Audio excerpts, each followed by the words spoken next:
What's going on, guys? We've got some interesting news to talk about today. So we have some words on the Bitcoin Reserve. We have BTBT earnings coming up. I want to talk about that briefly. And we have some big news from Wulf bringing it almost a 40% run in one day. I want to give my thoughts on that as well. Now we have news that U.S. Treasury Secretary Scott Bessent said that the government is not making any Bitcoin purchases to fund a Bitcoin reserve. Like they've said, they're basically just going to use ill-gotten Bitcoin, confiscated Bitcoin, and supposedly hold on to that and build our reserve that way. We're not going to outright buy Bitcoin. Go figure. Bitcoin basically erased all of its gains yesterday. That slight breakout to new all-time highs to about 124,000 brought us back down on this news that the US government will not be buying Bitcoin outright. On a positive note about all of this, Scott Bessent did say that the US doesn't plan to sell any of its existing Bitcoin holdings. Here's a politician that I love, Thomas Massie. Thanks to the One Big Beautiful Bill Act, the debt just officially passed the $37 trillion mark. This is just another point for Bitcoin. US dollars will continue to be printed indefinitely along with other government currencies, and this money will flow into hard assets, Bitcoin, gold, real estate, equities. Guy needs to charge his phone. But just because the US government isn't buying Bitcoin, most of us figured that wasn't going to happen probably for years. Hopefully they will figure out some kind of bond that they can do with Bitcoin. They have briefly talked about that before. But whether the US government buys Bitcoin or not, Bitcoin is going to do what it always does, and over the long term it will always go up. It is a scarce asset, and every 4 years the incoming supply gets cut in half. Plus we already have the vast majority, and I mean the majority, like we're talking about 90-something% of all Bitcoin is already out, is already mined. We are fighting for the last scraps of Bitcoin. Companies like MicroStrategy, BlackRock, new Bitcoin treasury companies popping up left and right. They're going to continue to add Bitcoin to their treasury, making it even more and even more scarce and harder for the average retail investor to ever acquire one single Bitcoin. I do believe, like I've said, that last cycle was the only cycle, besides cycles before it, that we could actually be able to acquire one Bitcoin. Back when Bitcoin was, 15,000, 30,000.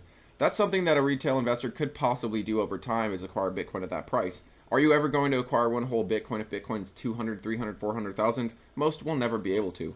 And that is where Bitcoin is going to be, an basically unobtainable thing for retail, only having little scraps of Bitcoin to hold on to and make some gains with. While companies like MicroStrategy will one day hold 10, 15, maybe 20% of the supply, while millions of Bitcoin will be locked up in these spot Bitcoin ETFs. Bitcoin will be locked up with these Bitcoin miners, utilizing it for yield, so on and so forth. But anyways, let's move on. Everything I go over will be down below for you. We do have BTBT's earnings. Is going to be on Thursday, August 14, after the bell. And then the next day, they're going to have a webcast conference call in the morning.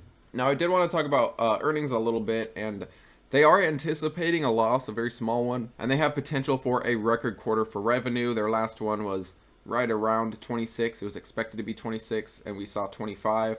So we might have a record quarter for revenue. The big thing is earnings being profitable. I would love to see Bit Digital actually bring some cash in and not burn it. Now, one thing to realize is they did make their change into Ethereum, going from Bitcoin to Ethereum. This happened towards the end of that quarter, if I'm not mistaken. It was like June or July when they announced their move into Ethereum. So the quarter that's going to be reported was already pretty much in the books. But it was right around here where it really started running on that news. It's cooled off a bit, and we are looking at, because of this big move up here, we are looking at very soon a golden cross, the 50 MA and the 200 MA. The 50 crossing the 200 is bullish, and it usually follows a big run. People get excited about it, just as a death cross usually brings more pain. Here was the last golden cross. We consolidated here, bounced right at the golden cross, and ran a lot more. Another golden cross right here. We ran more. Another golden cross here. We went absolutely insane. Now, how has BTBT done this cycle? Well, from cycle low till here, it is about almost 5x. At the best, it was a 10x. Do I think BTBT has potential to outperform Bitcoin again this cycle? I do, especially with alt season coming and hopefully a massive run from Ethereum and other alts. We see BTBT go insane, outperform Bitcoin like it has in the past. Now, I do want to mention why I think we will see a profitable quarter. When they gave their guidance for this, we were in the last quarter. reporting this earnings, and this quarter was reported on mid-May. Bitcoin's price mid-May, 100,000, literally right around here when they reported earnings and when they gave forward guidance for this quarter, basically. A lot of ETH's run was in this quarter we're currently in, or the next quarter to be reported. Right here, Bitcoin, where Bitcoin run, ETH also ran like crazy right here in this quarter. They are separated by these white lines. Each quarter is, this is Q1, Q2, Q3. I do expect a beat from BTBT, a surprise profitable quarter. Hopefully the market actually treats it with some love here on profitable news, and we see a good run because of it. And now as for Bitcoin, while I'm here, we are working towards our support that we were utilizing while we were chopping around. We broke out. We saw a nice run all the way to almost 125,000. We dropped very quick, possibly on this U.S. Treasury news, possibly whatever else. It could be anything. The market can do what it wants, and you can try to say it's some reason. It could be whatever. It isn't always as simple as, oh, this is why. It could be a multitude of things. But anyways, I do think Bitcoin has potential to head to 116. Test this as a support, and if that fails, we are testing our 50 MA at about 114. If that fails, we are testing this support at 112. Bitcoin yesterday got about 20% away from 150k. We are getting closer and closer to finishing this cycle off, hopefully reaching 150k in the process, before we potentially either get into crypto winter if we believe in the 4-year cycle and things pull back, like has always happened with Bitcoin. Since its inception, it follows a 4-year cycle.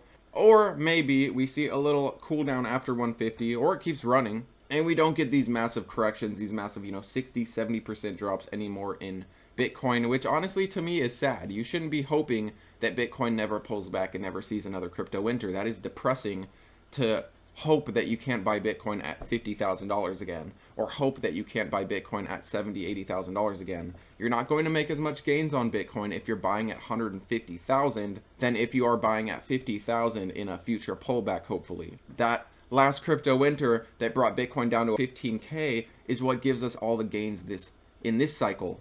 15k to 150k is a 10x for Bitcoin. If Bitcoin last cycle from nearly 70,000 only pulled back to like 30,000, and if Bitcoin was to end this cycle at 150k, you'd be talking about only like a 5x for Bitcoin. The lower it goes, the more potential for the upside in the future, the more potential for more multiples. You should be rooting for Bitcoin to go down to 20k again. It won't probably. It's very, very unlikely, if you ask me, that we ever see under a $50,000 Bitcoin.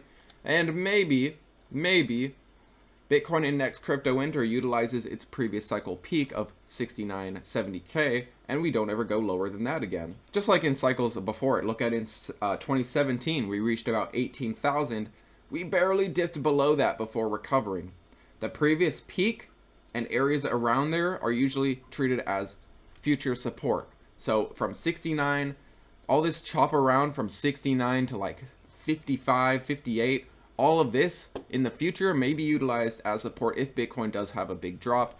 This would be, from 150k down to 70k, you're talking about a 50% correction. Bitcoin could do that. It has done it in past cycles even more so, like we're talking 70% corrections, 80% corrections. So to expect Bitcoin to never correct in the future is asinine, if you ask me. Bitcoin won't go up, always only up. We do get corrections. We do get times where people are so excited and so bullish and Bitcoin's never going to go down again. And then we start seeing a pullback, people start getting nervous, people refuse to touch Bitcoin, technicals become ugly, and it creates a cascading effect where all the buyers become sellers, potential buyers wait on the sidelines until the chart looks better, until we have a little more certainty, a little more clarity, until things start looking more optimistic. I mean, imagine how much excitement, how much bullishness we had back in 2021 at 60 in the 60,000s. People at that time, I was one of them at that point of 60,000s, thought we would never see a 15k Bitcoin. Thought that, okay, we're going to go to 100k.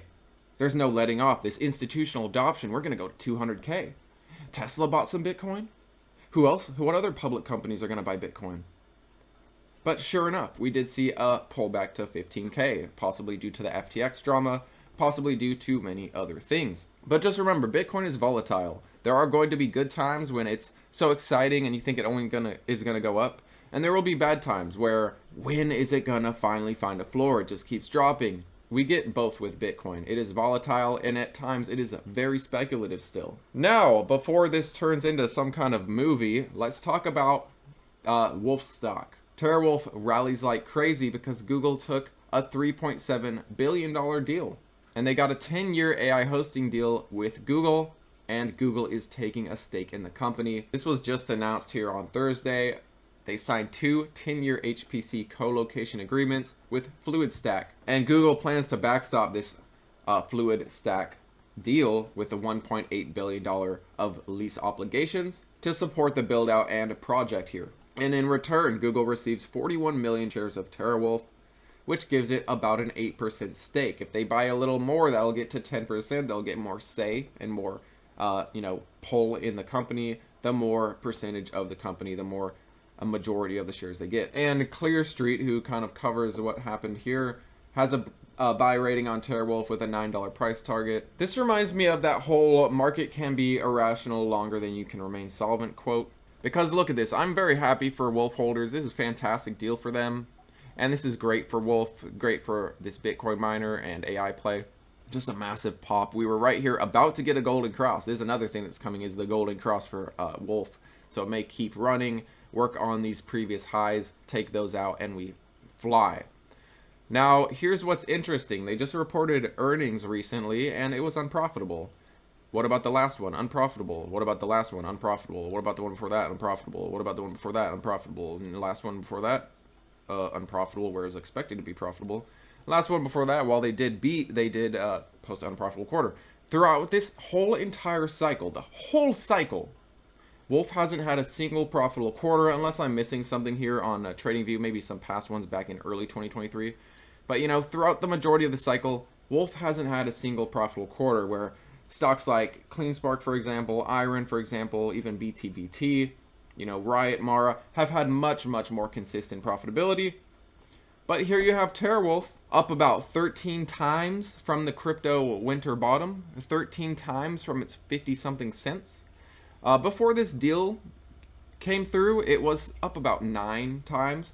So it's one of the ones outperforming Bitcoin. But, that just goes to show you how much things don't have to make sense. You have companies that are actually profitable and bringing in money per quarter, mining at a much more efficient rate, much more efficient rate. With exception of Iron, it's like 13, 14 times from crypto winter lows. It is outperforming Bitcoin, but with exception of that, we have companies like CleanSpark, companies like BTBT that can remain profitable much more often than something like Wulf. But Wulf gets love and Wulf outperforms Bitcoin. To me, that's just silly, but I'm happy for anyone holding Wulf. This is fantastic news, and I could definitely see this continuing to pump with this Google news. Now, next quarter, they're also anticipating an unprofitable quarter. A record quarter in revenue, which is nice, but still burning cash.